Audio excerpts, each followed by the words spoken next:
प्रिय श्रोतागण, जय माँ दुर्गे। आज नवरात्रि का 7वां दिन है, जो कि माँ कालरात्रि को समर्पित है। आज हम दुर्गा सप्तशती के 12वें अध्याय का पाठ करेंगे। 12वें अध्याय में देवी बोली, हे देवताओं, जो पुरुष इन स्रोतों द्वारा एकाग्रचित होकर मेरी स्तुति करेगा, उसके संपूर्ण कष्टों को निसंदेह हर लूंगी। मधुकैटभ के नाश, महिषासुर के वध और शुंभ तथा निकुंभ के वध की जो मनुष्य कथा कहेंगे, मेरे महात्म्य को अष्टमी, चतुर्दशी व नवमी के दिन एकाग्रचित से भक्तिपूर्वक सुनेंगे, उनको कभी कोई पाप न रहेगा। पाप से उत्पन्न हुई विपत्ति भी उनको न सताएगी। उनके घर में दरिद्रता न होगी और न उनको प्रियजनों का विछोह होगा। उनको किसी प्रकार का भय न होगा। इसलिए प्रत्येक मनुष्य को भक्तिपूर्वक मेरे इस कल्याणकारक महात्म्य को सदा पढ़ना और सुनना चाहिए।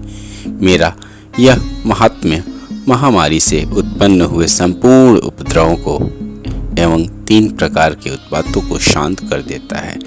जिस घर व मंदिर में या जिस स्थान पर मेरा यह श्रोत विधिपूर्वक पढ़ा जाता है, उस स्थान का मैं कभी भी त्याग नहीं करती और वहाँ सदा ही मेरा निवास रहता है। बलिदान, पूजा, होम तथा महोत्सव में मेरा यह चरित्र उच्चारण करना तथा सुनना चाहिए। ऐसा हवन या पूजन मनुष्य जानकर या बिना जाने करे, मैं उसे तुरंत ग्रहण कर लेती हूँ। और शरद काल में प्रत्येक वर्ष जो महापूजा की जाती है, उनमें मनुष्य भक्ति पूर्वक मेरा यह महात्म्य सुनकर सभी विपत्तियों से छूट जाता है और धन, धान्य तथा पुत्र आदि से उत्पन्न हो जाता है। और मेरे इस महात्म्य कथाओं इत्यादि को सुनकर मनुष्य निर्भय हो जाता है और महात्म्य के श्रवण करने वालों के शत्रु नष्ट हो जाते हैं तथा कल्याण की प्राप्ति और उनके कुल आनंदित हो जाता है। सब कष्ट शांत हो जाते हैं तथा भयंकर स्वप्न दिखाई देना तथा घरेलू दुख इत्यादि सब मिट जाते हैं। बाल ग्रहों में ग्रसित बालकों के लिए यह मेरा महात्म्य परम शांति देने वाला है। मनुष्यों में फूट पड़ने पर यह भली भांति मृत्यता करवाने वाला है।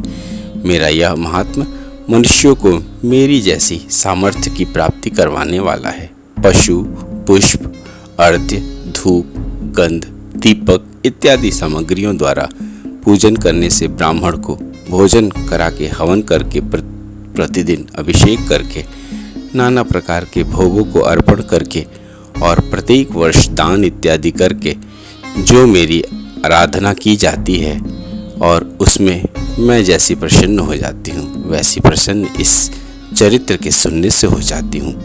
यह महात्म्य श्रवण करने पर पापों को हर लेता है तथा आरोग्य प्रदान करता है। मेरे प्रादुर्भाव का कीर्तन दुष्ट प्राणियों से रक्षा करने वाला है। युद्ध में दुष्ट दैत्यों का संहार करने वाला है। इसके सुनने से मनुष्यों को शत्रुओं का भय नहीं रहता। हे देवताओं, तुमने जो मेरी स्तुति की है अथवा ब्रह्मा जी ने जो मेरी स्तुति की है, वह मनुष्यों को कल्याणमयी बुद्धि प्रदान करने वाली है। वन में सूने मार्ग में अथवा दावानल से घिर जाने पर, वन में चोरों से घिरा हुआ या शत्रुओं द्वारा पकड़ा हुआ, जंगल में सिंहों से, व्याघ्रों से या जंगली हाथियों द्वारा पीछा किया हुआ, राजा के क्रुद्ध हो जाने पर, मारे जाने के भय से, समुद्र में नाव के डगमगाने पर, भयंकर युद्ध में फंसा होने पर, किसी भी प्रकार की पीड़ा से पीड़ित, घोर बाधाओं से दुखी हुआ मनुष्य मेरे इस चरित्र को स्मरण करने से संकट से मुक्त हो जाता है। मेरे प्रभाव से सिंह, चोर या शत्रु इत्यादि दूर भाग जाते हैं और पास नहीं आते। महर्षि ने कहा, प्रचंड पराक्रम वाली भगवती चंडिका।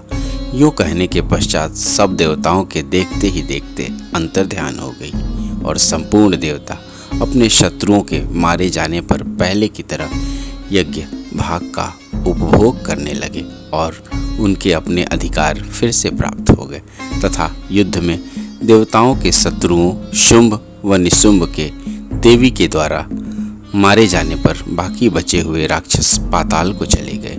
हे राजन, इस प्रकार भगवती अंबिका नित्य होती हुई भी बार बार प्रकट होकर इस जगत का पालन करती हैं, इसको मोहित करती हैं, जन्म देती हैं और प्रार्थना करने पर समृद्धि प्रदान करती हैं। हे राजन, भगवती ही महाप्रलय के समय महामारी का रूप धारण करती हैं और वही संपूर्ण ब्रह्मांड में व्याप्त हैं, और वही भगवती समय समय पर महाकाली तथा महामारी का रूप बनाती हैं और स्वयं अजन्मा होते हुए भी सृष्टि के रूप में प्रकट होती हैं।